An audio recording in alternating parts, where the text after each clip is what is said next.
I'm Ken Elman. I was president of Temple Adat Elohim from 2007 to 2009. Can you tell me about your biggest challenges while you were president and how you dealt with those? I can try. Probably the biggest challenges facing any president are monetary. I think that will be forever. If we were given a grant of $5 million, $10 million, $20 million, we would still have money problems. So that's something that any temple president gets to look forward to. For me, it was the recession, which really kicked in during my presidency. We ended up needing to do a lot more assistance for our members in terms of monetary assistance and spiritual assistance. People losing their jobs, people not able to be full members of the community, or as they saw it as full members. And I think that was a big challenge. I think we met that challenge really well. Our community's always been committed to making sure that anybody who wanted to be a member could be a member, and that finances shouldn't prevent that. And we really came through on that. It was difficult. There were financial problems. We weren't able to meet our commitments sometimes, and the clergy and administrative staff had to take some hits there.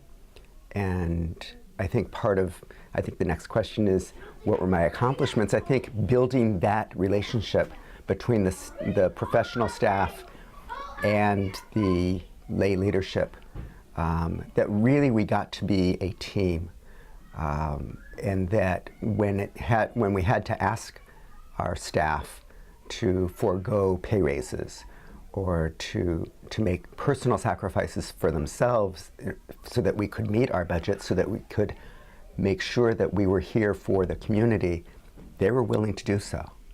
That was nothing that I had anticipated as something that I would want to be accomplishing during my presidency, but I think the fact that we were able to forge that union, and that really we became a covenantal community that was a combination of the lay leadership as well as the professional staff.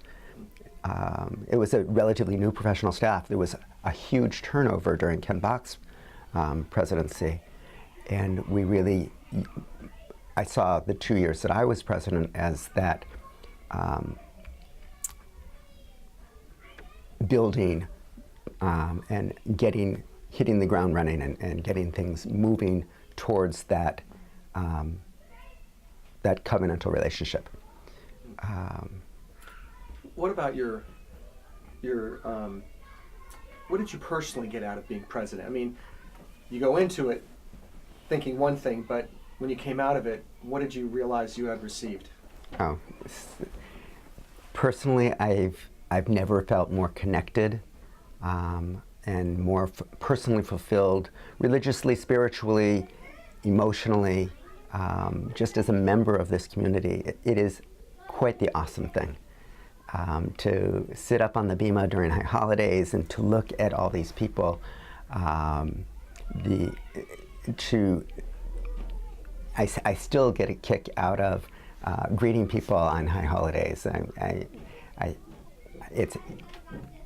I may be overstepping my bounds standing up there, but it is so sweet to be able to be that connected to this part of the community. Personally, there's nothing better. And the one thing that I really miss since being president is that I'm not as connected. And I'm pretty involved with the temple still, but the connection that you have when you are the president is tremendous. Right. So the big question is, for those who are thinking of becoming president or Right. willing to be recruited as president, what advice do you give future leaders of this congregation?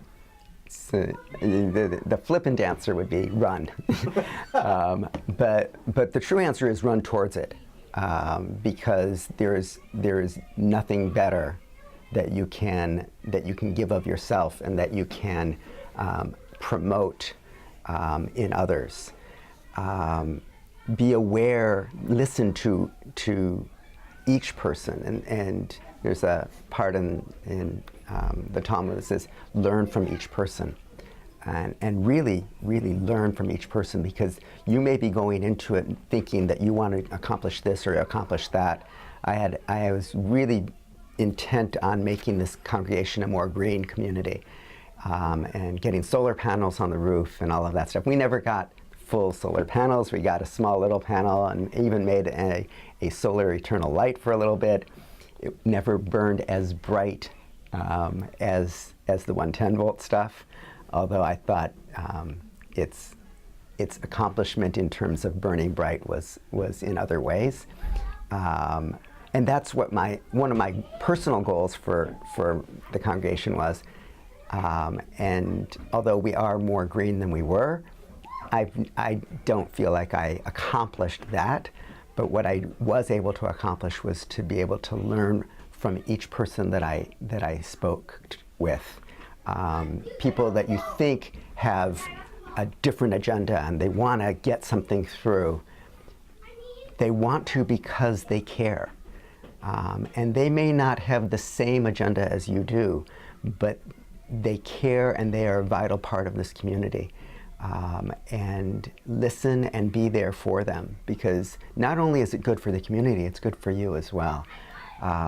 20 years ago, there's always an upheaval in any congregation. There was an upheaval at the time with the preschool director, and my kids were in preschool at the time, and they let the preschool director go. Now, me being a parent and not really all that connected other than that, had no idea what was going on and how could they let this person go. She was amazing, she was wonderful, and I wasn't privy to the inner workings. And I stood up at a meeting that was held, and I voiced my severe objections to what was going on and how could they do this horrible thing. And I really lambasted Rabbi Greenbaum at the time, and he took it like a mensch. And I found out later what had been going on and why it really was essential to find a new preschool director and all. Bob Murray told me later that at that meeting he knew, even though I was angry and loud and outspoken, that I would become a leader of this community. So listen to the people that are angry. They're angry because it means something to them, and because they care. And people that care are what is the heart of this community. Anything else you want to add? Enjoy it. This community is amazing. We will go through many problems, each problem seeming insurmountable, be it monetary, be it clergy related, be it staffing related, be it scandal this or whatever it may be. But cherish it, because that is what builds us into the community that we are. Great. Thank you, Ken. Thank you.